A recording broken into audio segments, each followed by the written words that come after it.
Okay, welcome back. Did it update the description? Yes. No, it didn't. No, it didn't.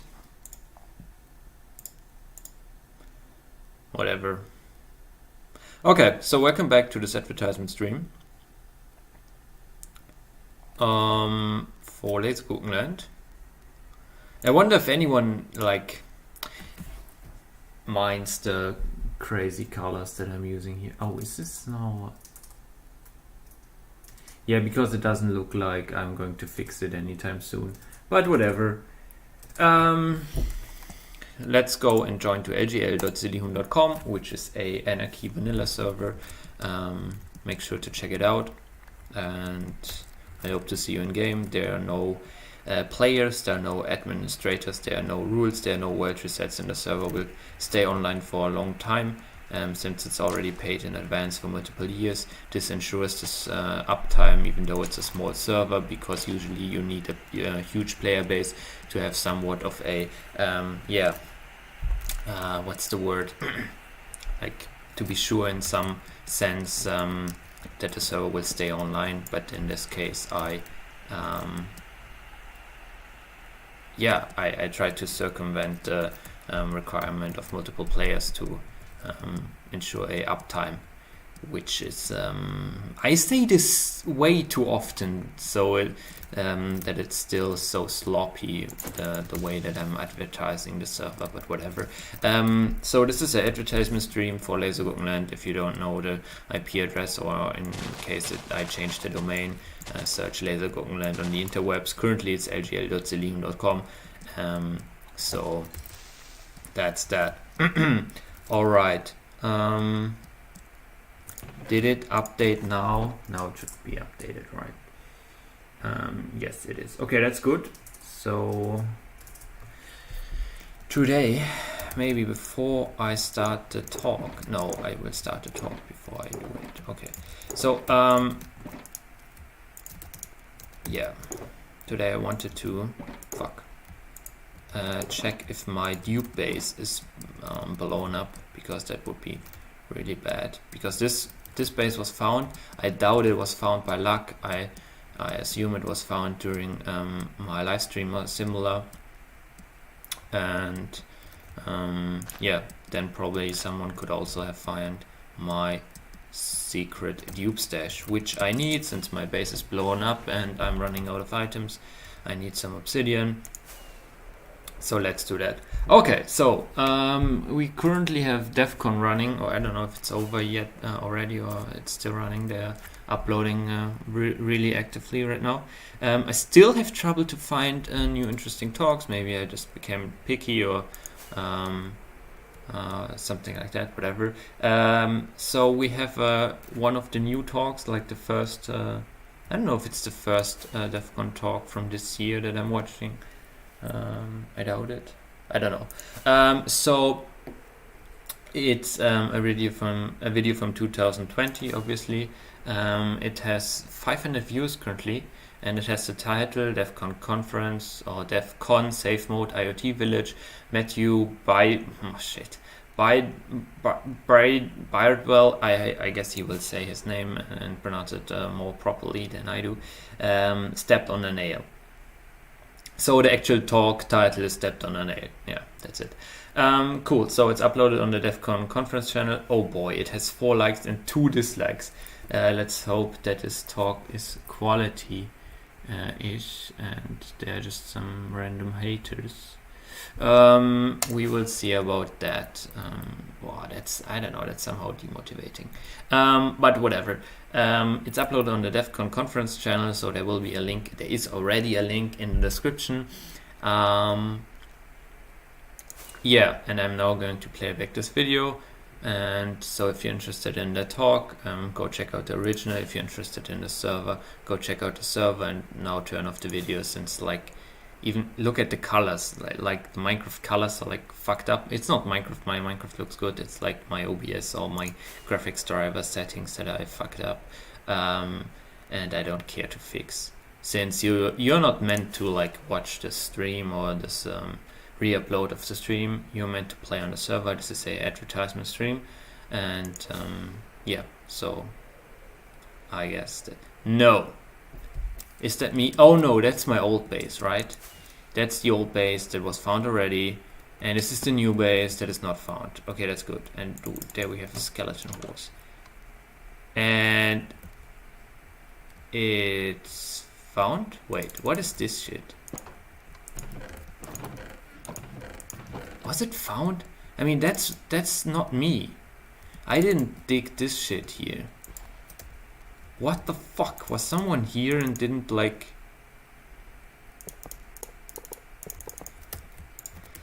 Didn't grieve it totally? Yeah, I'm missing chests here also, right?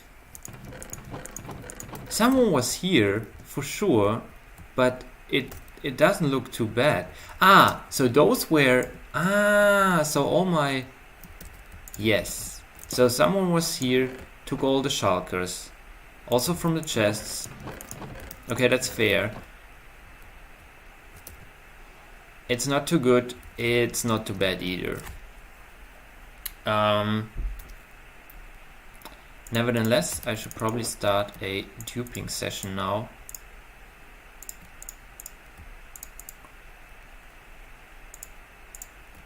Something is wrong like this. Those, yeah, whatever. And this.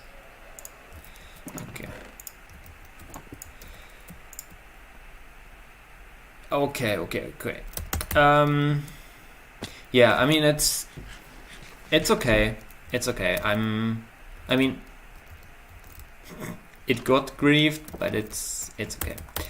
Alright, so then let's go start the talk and I will do some duping today. Sounds good. My name's Matt. Oh, sound good? Do we have sound? Okay, welcome back to this live stream, or should I say blue screen. Isn't that the old live stream? Am I even live? Took all the shulkers. Also from the chat. Oh my gosh, the colors are so fucked up, mate. What the heck?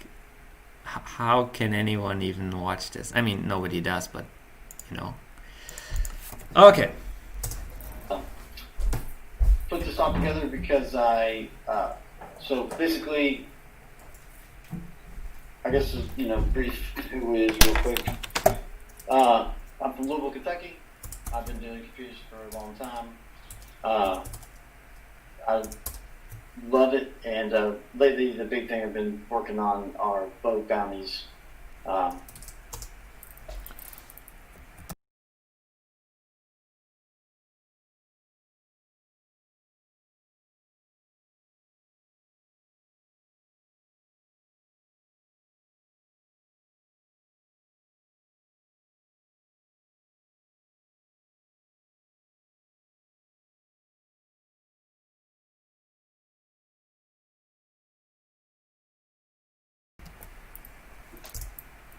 And that kind of actually got me into this.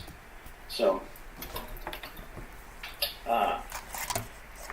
basically, TLDR on this is network-based unauthenticated memory disclosure on the SIP phone. And I basically played with it and it found just some pretty interesting things that you can pull out of it. And I'm going to show you here. It's worked out pretty cool. The backstory actually goes back to basically DerbyCon 2019. That was the last DerbyCon, of course, and being from Louisville, naturally made sure I was there. And they always have a lineup of awesome speakers. But so the first... Nice, Western I guess it must have been Saturday. I was on my way to the first talk of the day, and I saw this sign over here across the way, and I, basically was like drawn to that thing like a bug is drawn to a zapper or something.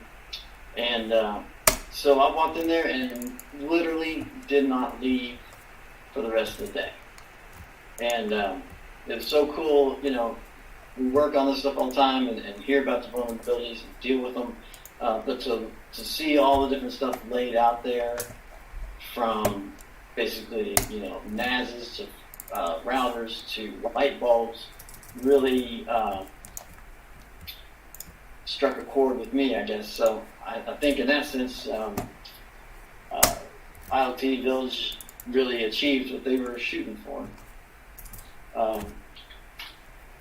So basically that would have been in September of last year, and I kind of walked away from that with the notion that I wanted to spend some time in the next year hacking on that stuff, coming up with my own, basically, O days. So about a month later, I was working on a bug bounty, and had an interesting scope because it was basically like all IPs, which normally is like hosts and stuff. And so I thought I would do some recon, follow all the steps, right? Passive recon first, and so I started with Shodan, mostly just to get familiar with it because I hadn't really used it very much. And actually, I think I had done it wrong because I didn't end up at the target that I thought I was wanting to end up at. But I basically ended up just browsing through Shodan for a few hours. And, I never was one to, sit there and watch cat videos for hours. But once I came across Shodan and all the cool stuff that you can find on there, it's basically like my cat videos, I guess. And so basically, as I'm browsing through here, I pull up a better picture here.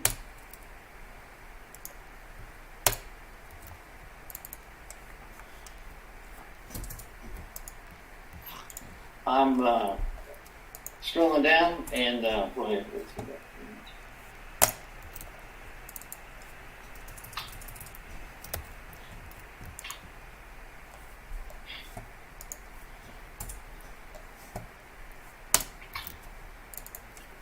Yeah, I guess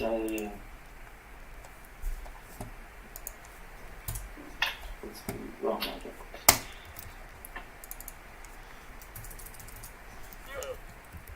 I imagine you guys probably can't see that very well.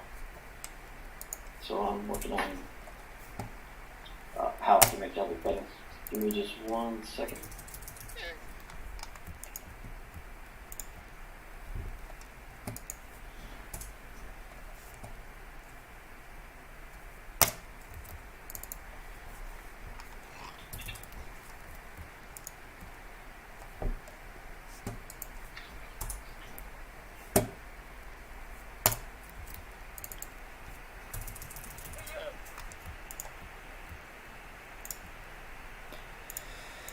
Okay, what else do I need? These two? Yeah, let's get one starter kit in. Okay. That didn't work out.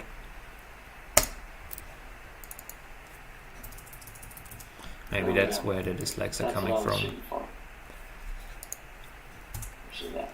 Okay. So I'm browsing on Shodan and come across this. Obviously, I have a bunch of stuff marked out right now, so I apologize for that. But nothing too crazy here. And then I keep scrolling down. What? Did I miss someone? What happened? Okay.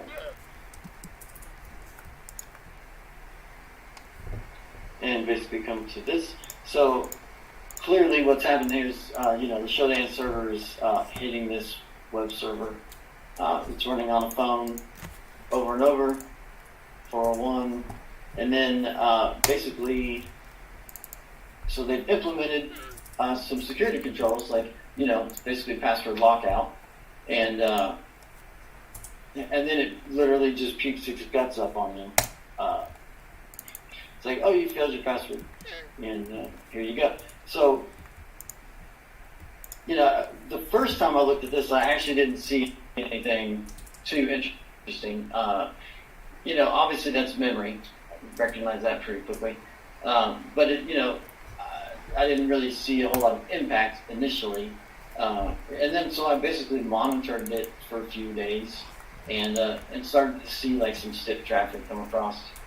And so basically I looked for other devices of this make and model, and there were actually only like 2 or 3 on the internet. And they didn't always produce this output when you hit the 403. So it's kind of like on that particular day, I happened to just kind of stumble upon that particular device on the day that it was having a bad day, and because I'm, we work on this stuff, and you just kind of, I guess, keen to what may be an indication of a bug, and followed up on it, and it ended up being kind of cool. So I actually watched that for probably, I don't know, a couple months, and then finally saw enough stuff come across there that I decided, okay, this is obviously a legit vulnerability, but I want to confirm it first and also see like what's the impact. And so I went and just bought one. Probably not.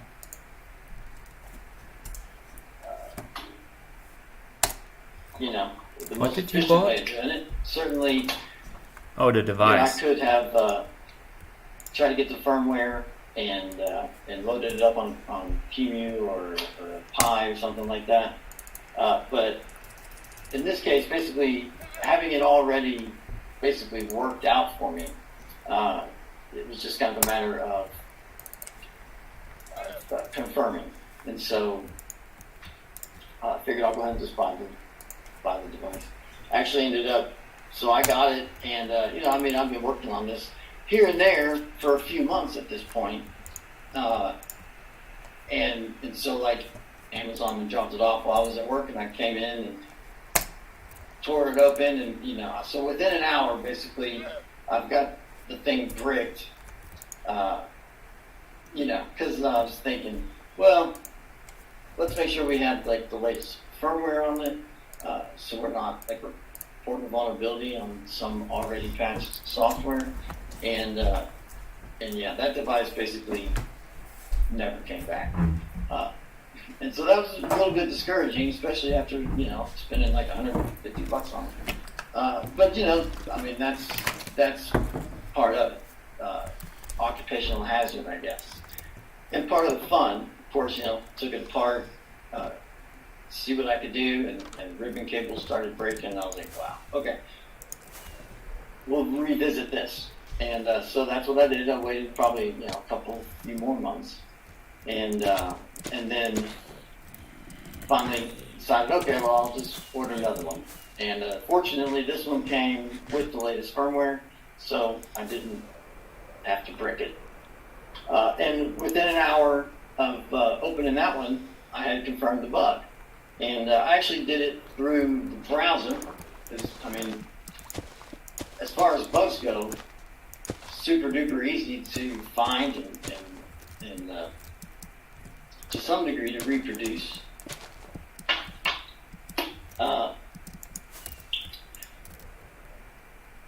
So basically, like the first time I powered it up, I opened up Chrome, failed to log in a few times, and then we saw that.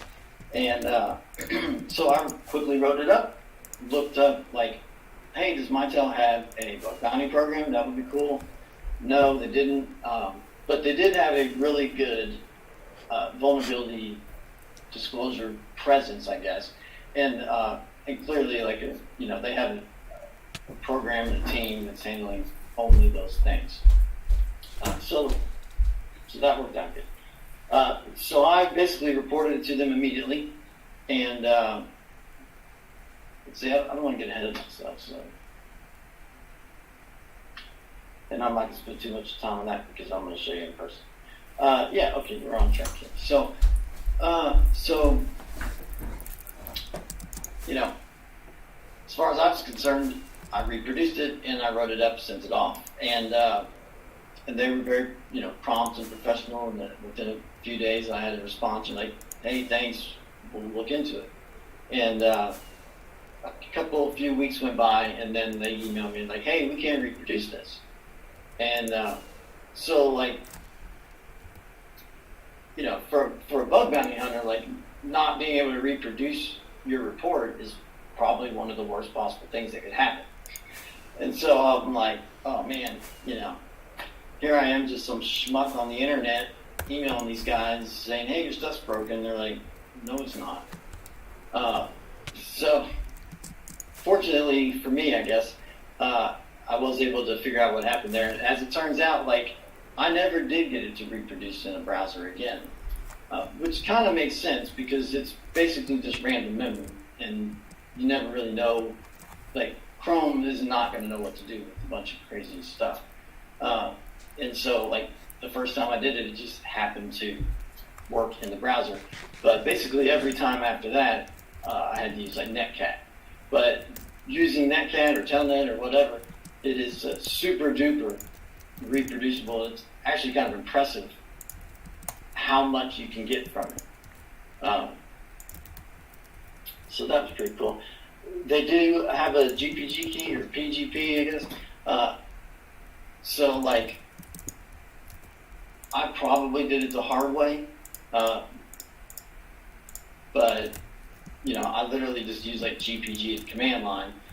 So for someone who's used to reporting stuff to companies through bounty program, where they have basically like a website, it's HTTPS, they provide all the facilities for you to upload evidence and tutorials and all that stuff. So major kudos to Mitel for basically being willing to hear and having people and resources dedicated to fixing these problems. Like, that in and of itself is a huge thing. One of the takeaways for me, and not necessarily for me, but something that I would like to help some of these companies appreciate is the burden, and really for them the potential for human error. Because when you are like manually doing all that, even understanding asymmetric cryptography, I still have to take a second, like, okay, so I'm sending this to them, they need to be able to open it, so I got to encrypt it with their public key, I got to generate a private key for their reply. So that's just a lot of logistical stuff that I think a lot of people may not have the patience or background for, and so that could have some pretty negative impacts if they basically just if someone else reporting a bug failed to do that properly, and next thing you know, you're sending it over HTTPS or plain HTTP, not really cool. So it ended up actually being, P1, I guess, in my terms. So pretty interesting. Mitel's a CVE naming authority. Oh, no. Oh, yeah, PowerPoint corrected that for me again. So basically, one of the things that was cool for me in this experience was learning the process for CVE.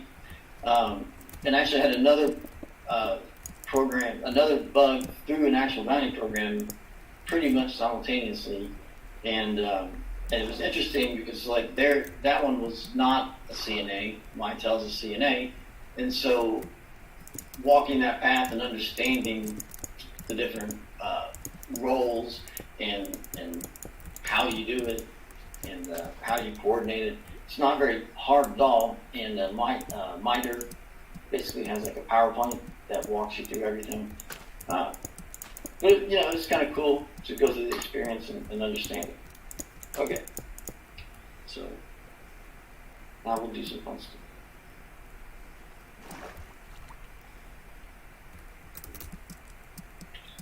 Okay.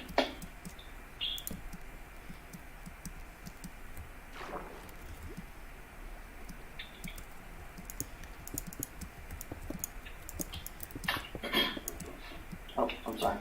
Let's switch this up. My bad.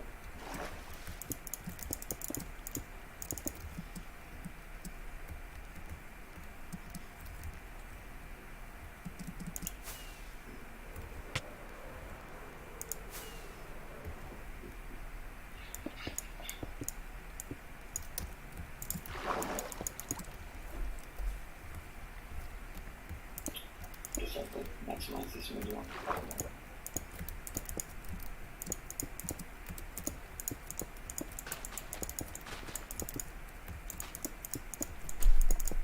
Okay, well, good.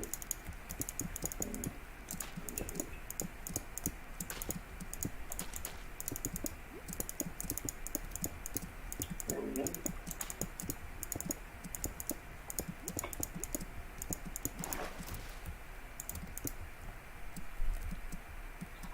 Okay.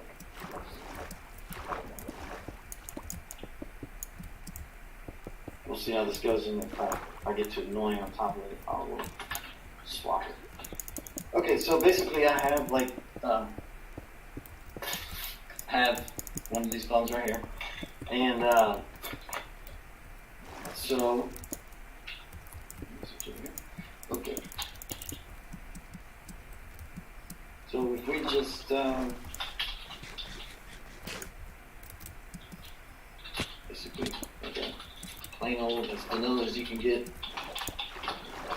HTTP request, write that to like a text file, and then cap that, pipe it to this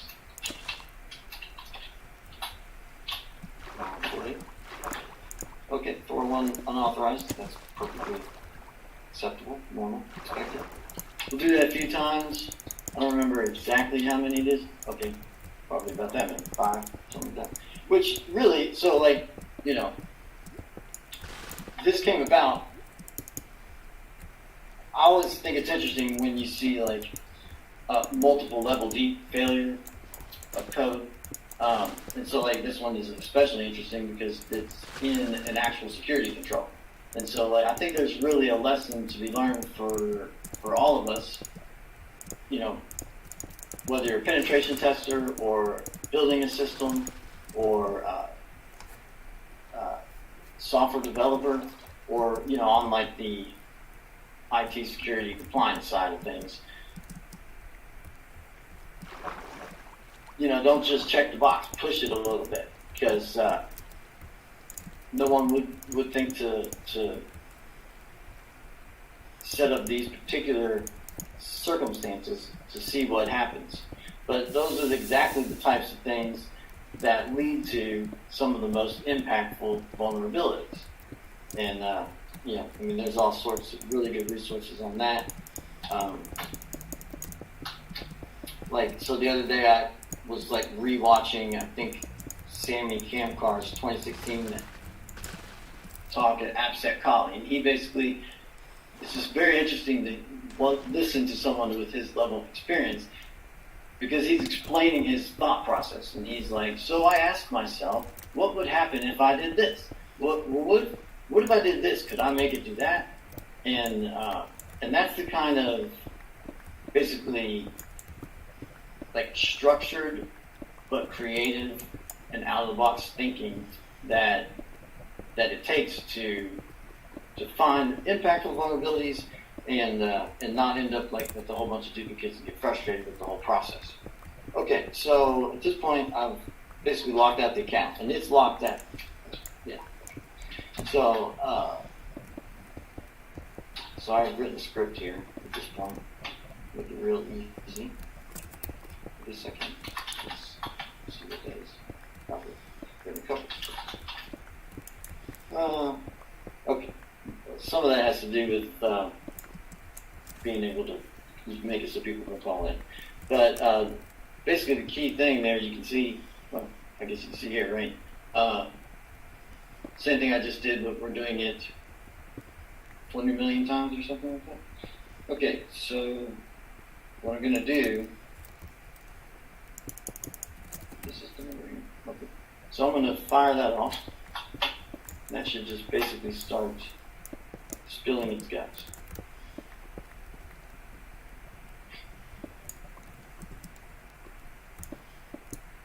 it's ringing right here.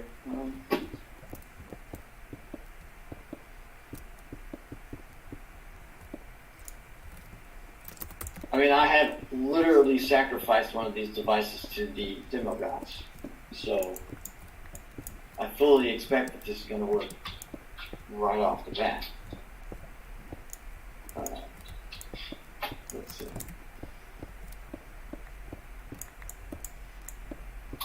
Let's see now.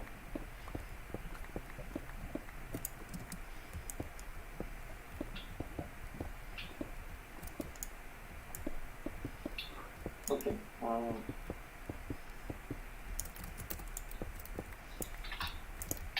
But maybe then we well, let's just take another look at that real quick. Okay.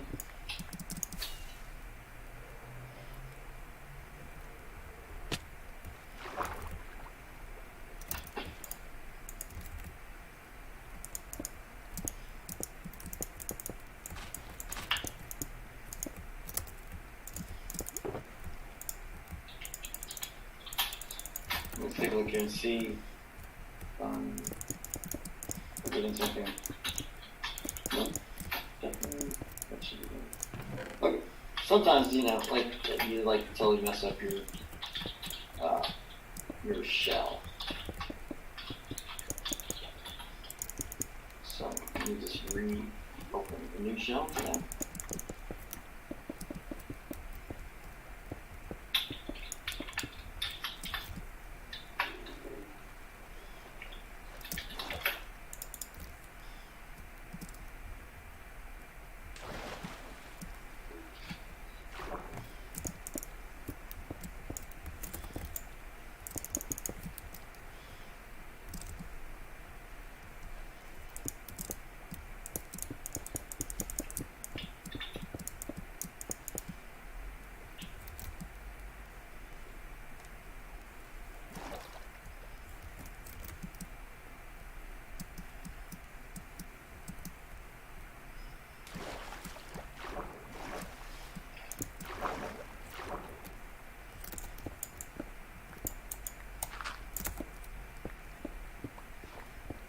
You know, this stuff wouldn't be fun if it worked immediately, I guess.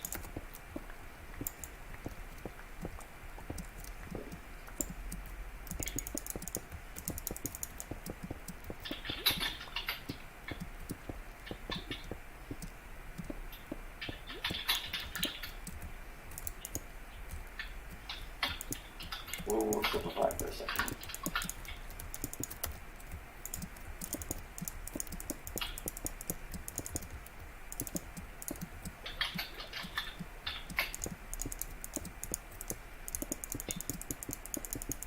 Oh my goodness.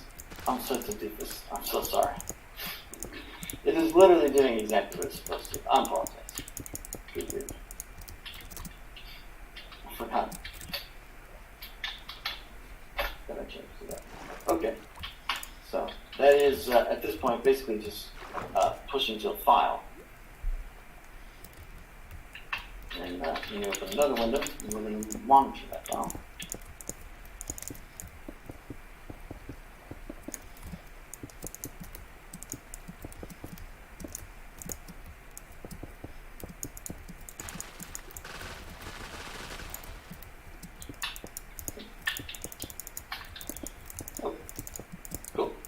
And, okay, so we will, this guy's creating a script, it's going to sit there, so,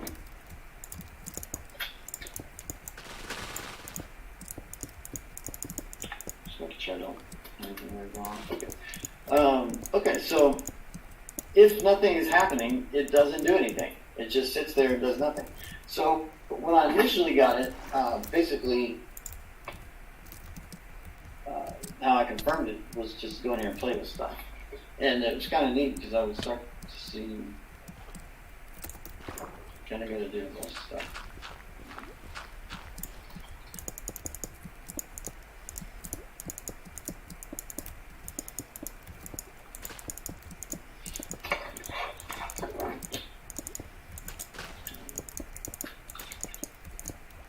Let's see, did I mess it up?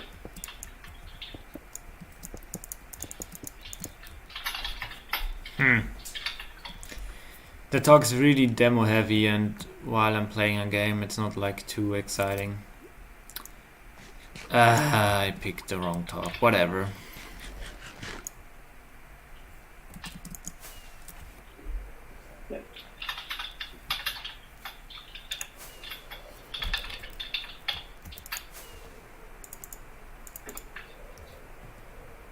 So it's looking fine here. I hit sell that one. Yeah, wow, that's an incredible amount of stuff. Okay, yeah, so there we go. That's what I was expecting. Like, literally, the thing is just puking its guts up. And, it's kind of neat. So, like, I've seen CVEs come across. Like, I subscribe to the RSS feed. And sometimes, like, memory disclosure can be tricky to exploit to actually get something valuable, because it's, a lot of times you don't have control over exactly which memory space you're going to get. And so one thing that's kind of neat about this is just how easy it is to get stuff. It's kind of funny. That's why I named this talk what I did, because it's like basically, other than me like bricking the device, everything just like lined up, the stars aligned, and at the end of the day, the world's a safer place. So what I thought was really cool one time is I was sitting in here and I like changed the password. I'm in the admin portal, and I saw it right there. And I'm like, okay, well, there's secrets right there. And one of my slides, you can't really read it very well, but basically, when you configure the SIP endpoint, you have to give your credentials, and I could see those in the dump as well. Okay, so at this point, what I'll do, so I've got a couple of numbers registered for this. So what I'll do is, since we've done a bunch of stuff, I'm going to reboot this phone, and that basically will basically like wipe its RAM, and also let me get to the web interface to change its phone number. And while that's rebooting, I'll talk about a couple of things here.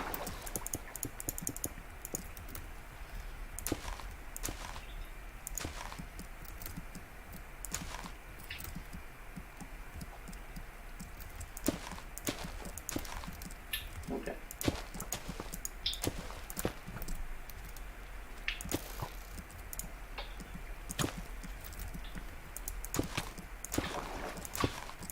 Okay, yeah. So, obviously there's not a whole lot of technical chops being put on display to find in this one. Let me kill this before it locks out this phone again.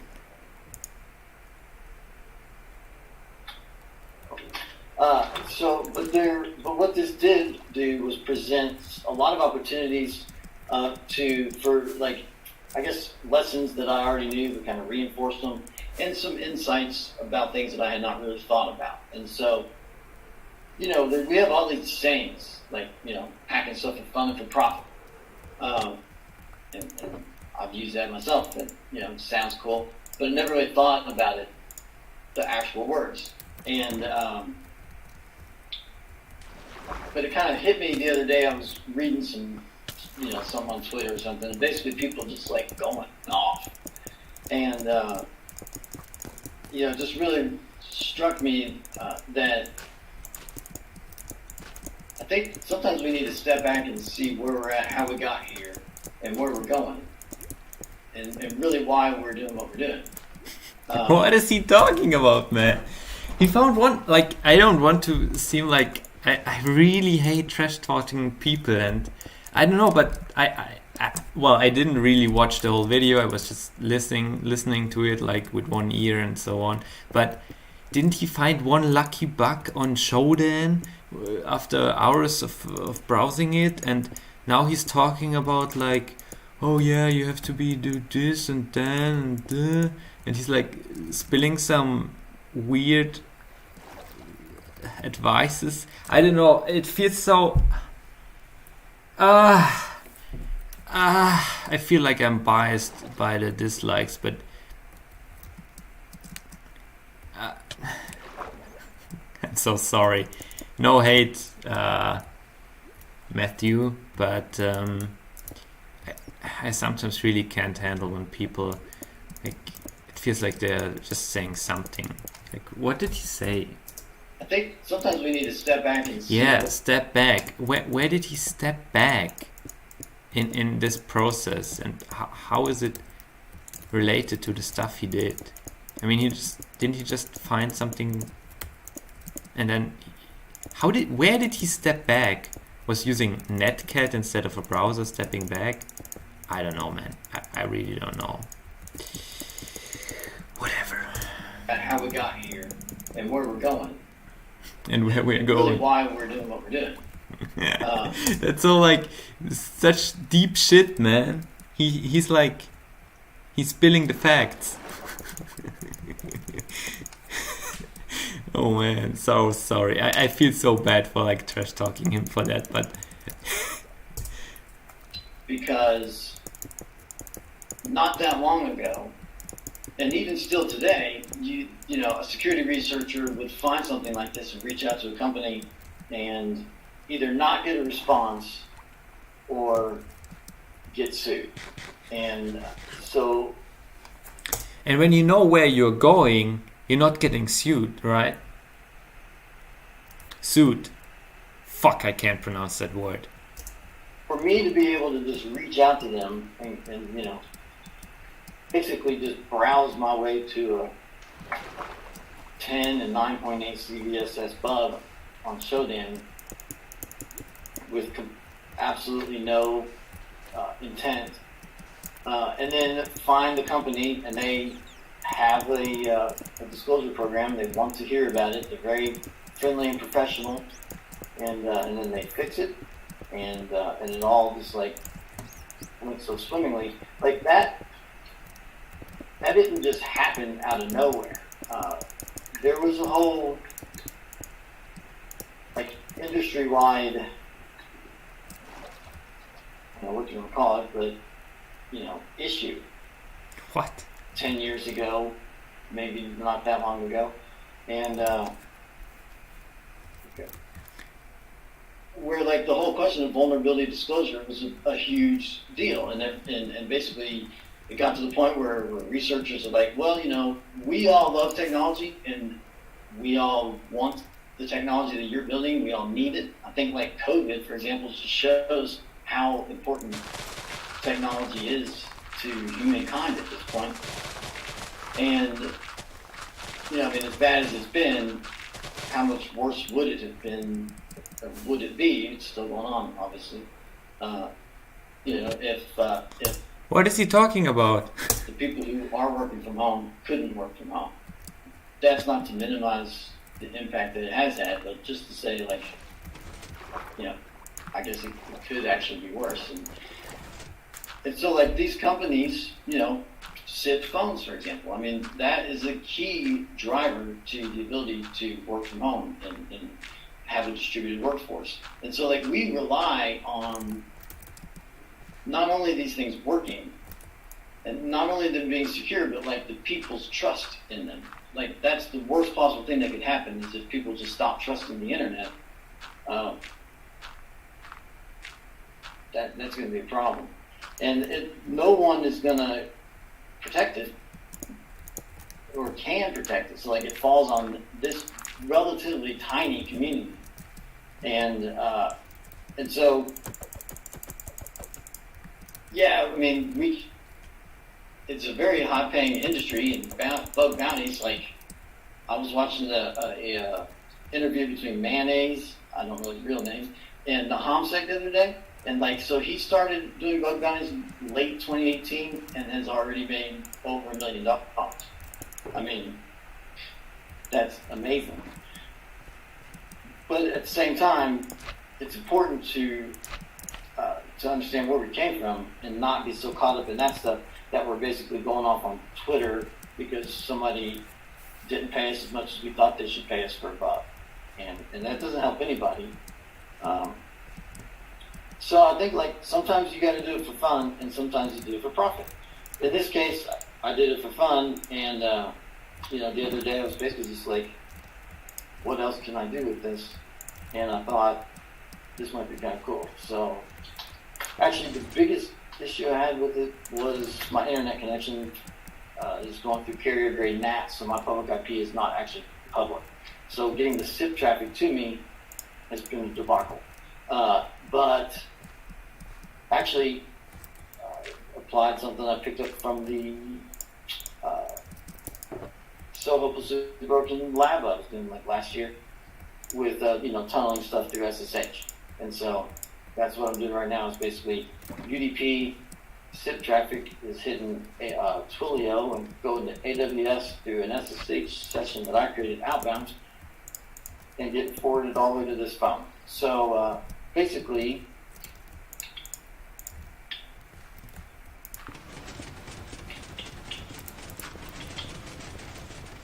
let me get a couple things set up.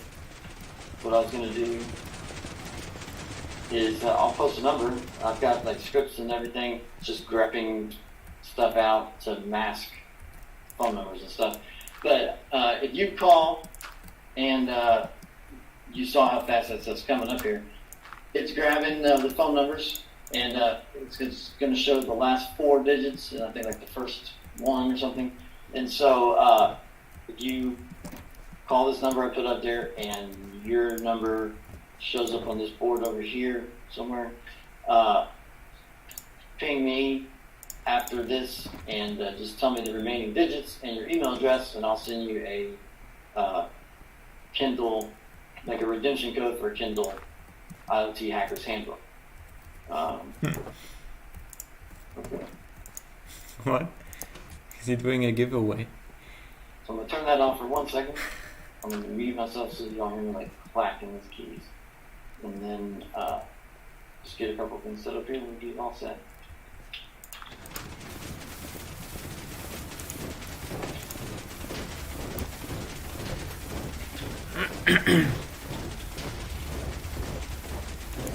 Yeah, so I think I put this out there, but like only like the first 5 people can I do that for. I'm not looking at it.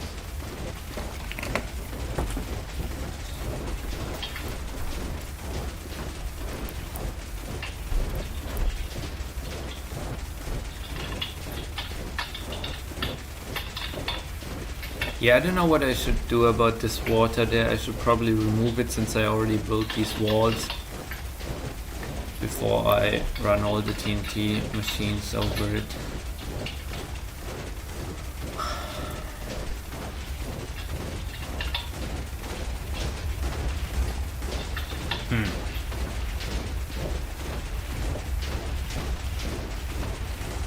Yeah, let's see how that goes.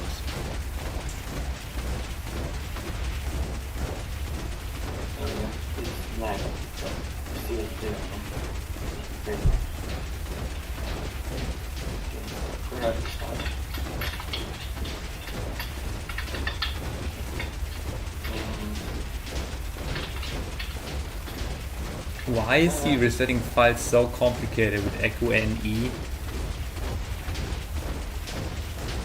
Isn't greater than enough or colon greater than for portability? Why is he doing it so crazy? Or does he really not want a new line there? But what does the E do? Isn't E for like colors and stuff?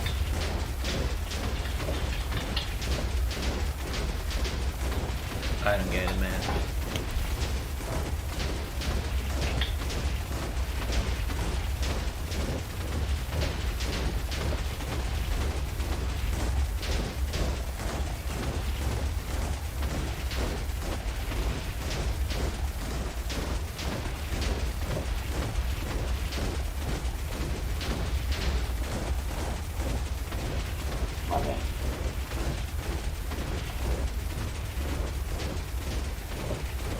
ever have yourself like double muted on a meeting or something? I basically just did that to myself. I'm sitting here talking to you. My bad. Yeah, okay.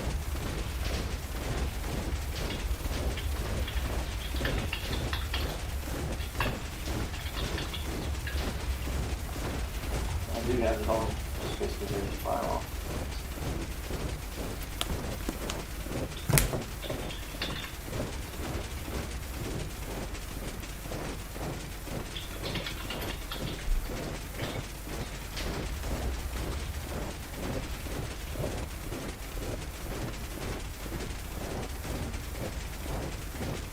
Yeah, that didn't work out too well with water protection down there.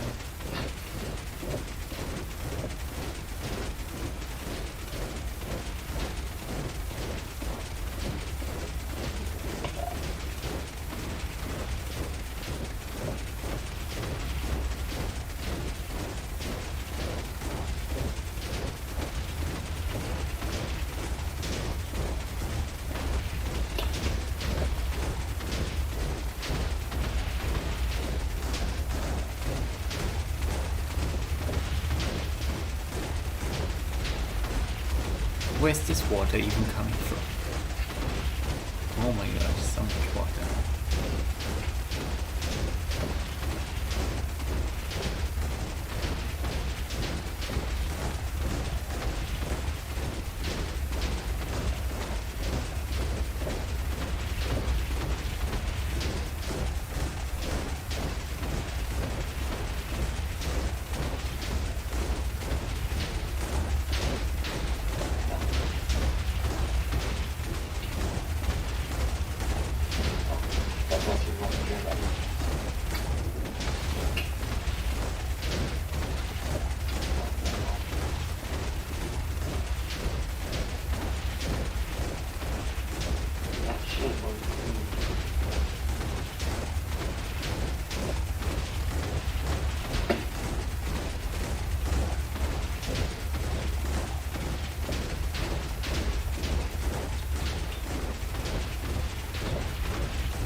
I really start to doubt my efficiency of the plan because so much time is spent over the water. Maybe I should... Yeah, I should probably fly smaller, like shorter amount, shorter ways, like two separate flying machines. Flip the direction more often so that I don't spend the majority of the time over the sea here.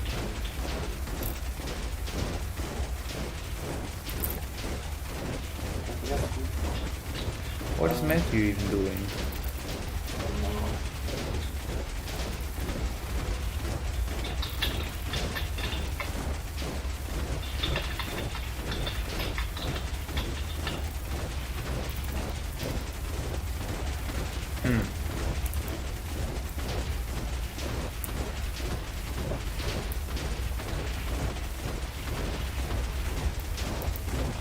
Yeah, I guess I'll do that. But then it's really only for a short... Fuck. This water. But I think it's the worst water part. No, like it's the other side is as bad, isn't it? We'll see. But the project is progressing, nevertheless. And I have a good feeling. At first it seemed really impossible to alone build this 1000 by 1000 obsidian wall, and there's so much water and all, but yeah, it's looking good.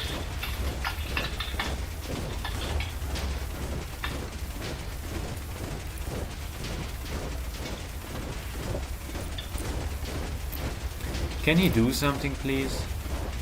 Okay. And anybody who's watching that minute, they probably realize It's literally nothing.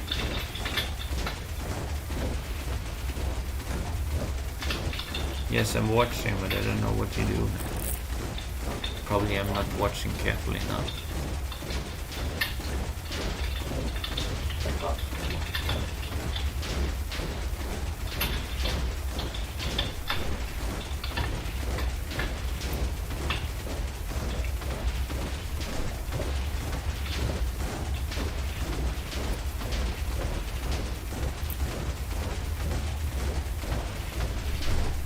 Hide that one until I don't. People's phone numbers now.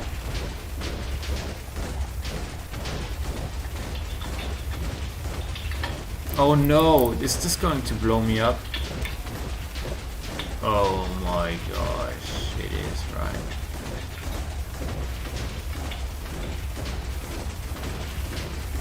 No, it isn't. Okay, but I should probably...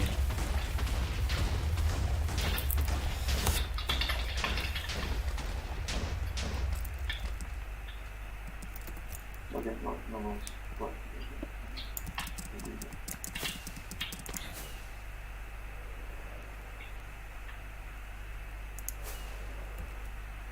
Oh, come on.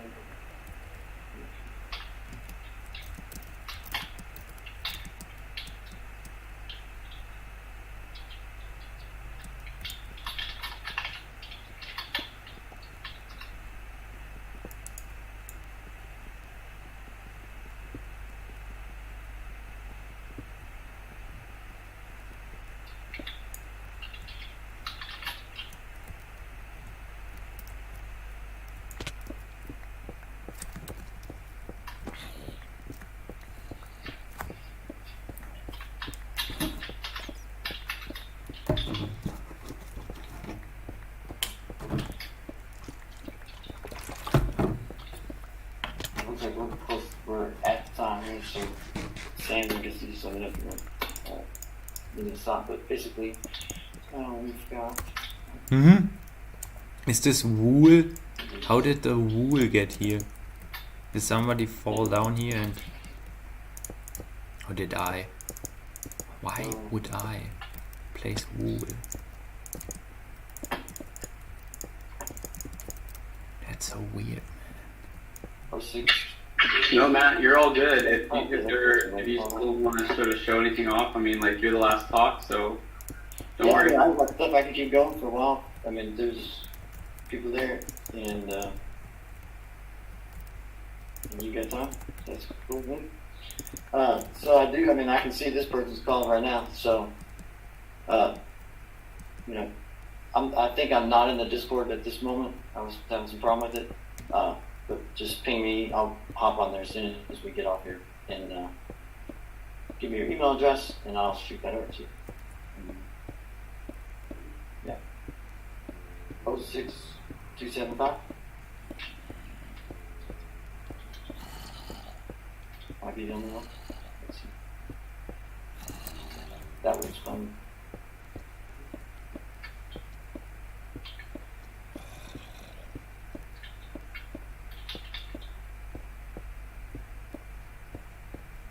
Five 7702.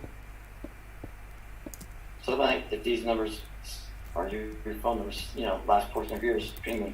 So that, what was that? 93310.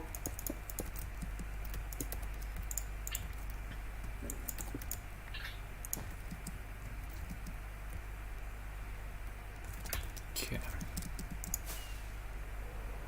So this looks bad.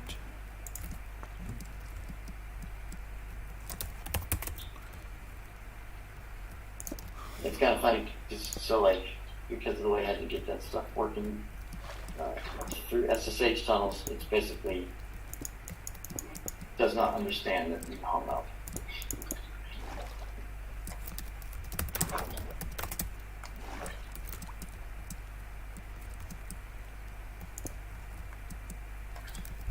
Okay, well, I'll, that was 3. I'll go through here and if there are 2 more unique ones, I will post that. There's one right there, 25120.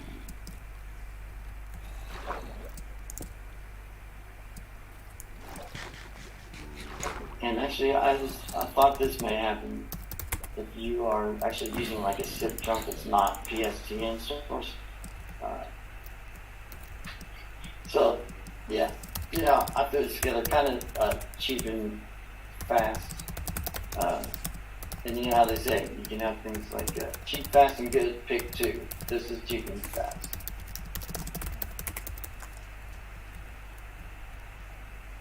Give me 1 second. If that's a legit source, we'll have to see.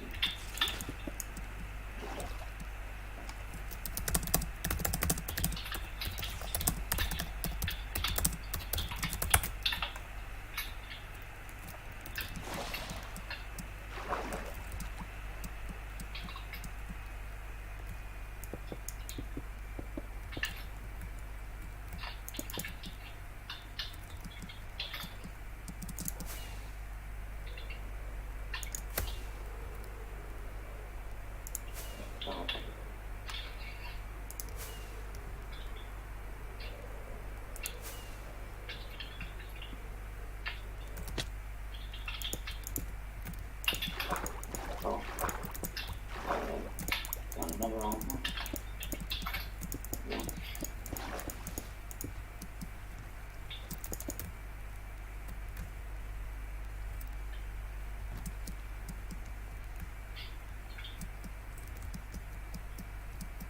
Here we go.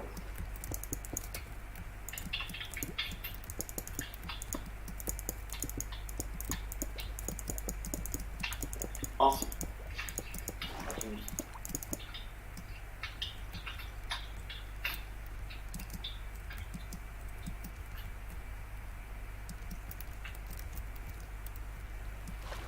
I believe that's an anonymous at. So I mean, if that is legitimately you, it's cool. You know. Okay.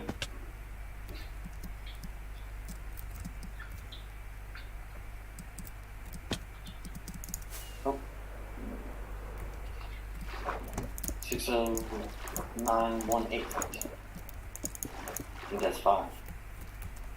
So if any of those rang a bell to you, then just ping me after this. I'll send those codes over to you. And if that ends up being 6, that's cool too. Okay. So let's just wrap up.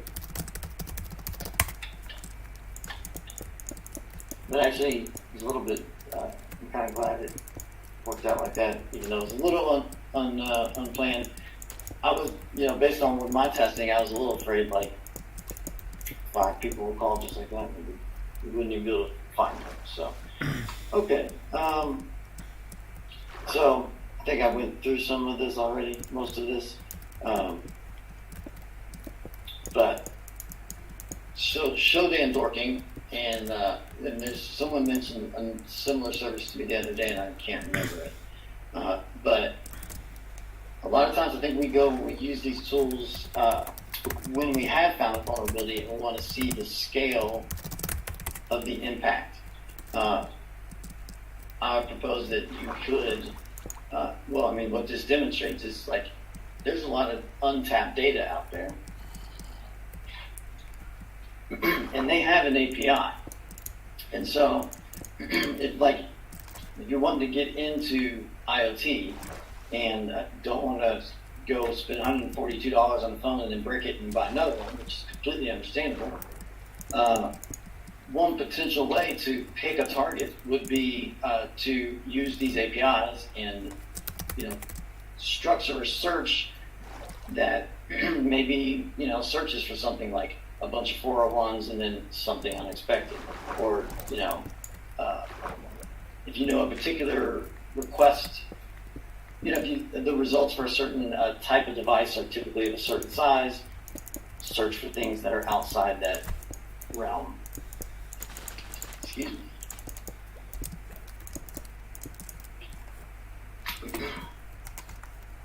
Okay. So yeah, this is kind of something like I've just applied. So I've been doing computers professionally for 20-something years, And you know, my whole life I'm a geek at heart. I love it, and I do it because I love it, and I would be doing it even if I wasn't getting paid. And I've noticed over the years, whether it's in selling hardware, software, networking, or services, when you are invested in something because you care about it, and you know, you're not just like pushing stuff on people like the traditional salesperson, and just having fun, you know, money follows that, and it builds trust. So I would propose to people, like especially people who are trying to get into the industry and maybe see like, wow, look at all these people doing all this cool stuff, making all this money. This is so cool. I want to get into some of that. There's a whole lot behind the scenes that you're not seeing when you see that. And so it's very easy to get frustrated if you have like the wrong,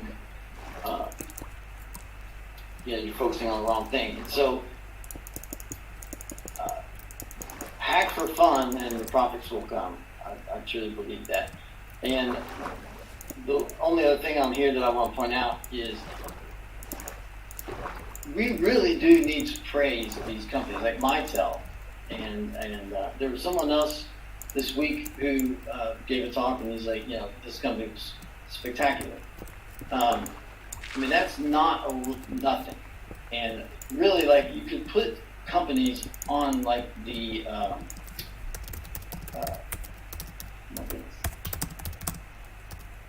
grief scale, right? Like over here you have denial, over here you have acceptance, and 10 years ago everyone was in denial, and if you went to them with it, they just preemptively sued you out of fear and denial. And there's still people there, still companies at that place. And then you have companies who are like, hey, you know, come hack us, and if you write us a good report, we'll pay you, even if you don't find bugs, because we care and we want our stuff to work right. And, you know, there's people everywhere in between. And while we as, you know, even if you're not in this for like bug bounties, but you're in it for whether it's just the good of the internet or pen testing as a career, whatever it may be, there are some elements that are similar to like traditional IT jobs, where like you don't just walk into a company and be like, hey, you know, let's replace all your computers and Windows, upgrade you to 2019 and all this, you know, exchange in the cloud tomorrow. You have to build a relationship and trust and understand them, and there's a whole bunch of stuff that goes into that. And I think if you approach this industry with that same attitude, we'll get to a place where we understand that like software vulnerabilities are going to happen. It doesn't matter like what controls you have in place. Human beings are writing it, and it is only human to make mistakes. And we don't want to like stigmatize it. Actually, I think we should praise the people who are doing it. And really where we're at right now is there's basically like a set of companies who are like subsidizing this burgeoning industry. And I realize it's, you know, it's quite several years old, but in the grand scheme of things, it's still pretty new. And so we need to move these companies from over here to over here, and that's going to take time. And I can think of one scenario in my own experience where basically like I reported something to a company, clearly was an impactful bug. They didn't see it that way. You know, I didn't. I was like, okay, cool, you know, that's cool. Yeah, I didn't push it. I haven't returned to their program since then, but I actually noticed like a few weeks ago, maybe a month ago, you know, now they're doing things to try to attract researchers to their program. So what I think is happening there is like they probably realize like, yeah, we're not getting much traffic, and so they're slowly moving over this way. And you know, it takes time, and if you're getting upset, going off on Twitter, or you know, just being unprofessional, not only is that going to hurt you, but that's going to hurt the whole industry, because I mean, you represent this industry to those people, and and that can be dangerous for us all, because really at the end of the day, we do need all this stuff to work. And I mean, like, the Great Firewall of America is now a topic of discussion. I mean, that's like a vote of no confidence in the internet. That's a concern, and we need to not let that happen. And okay, so I'm 15 over, so that's cool. Thanks for the extra time. Ping me afterwards if any of those numbers were yours. Thanks for your time. Happy DEFCON.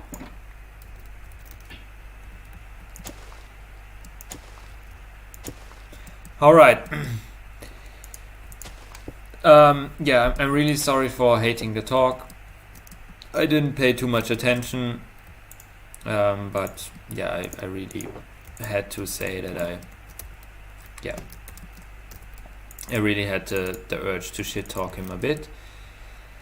If you watched until here, which is really unlikely, I would highly appreciate if you watch the original talk and leave a like and a click there. If you if you stayed here for the talk, which I doubt, because if you wanted to hear the talk, you should probably, you probably have switched over to the original already. I mean, even like without video, this didn't make too much sense. I glanced over to the second screen sometimes to check what he was doing. So, right. Yeah, then I would say see you in the next advertisement episode.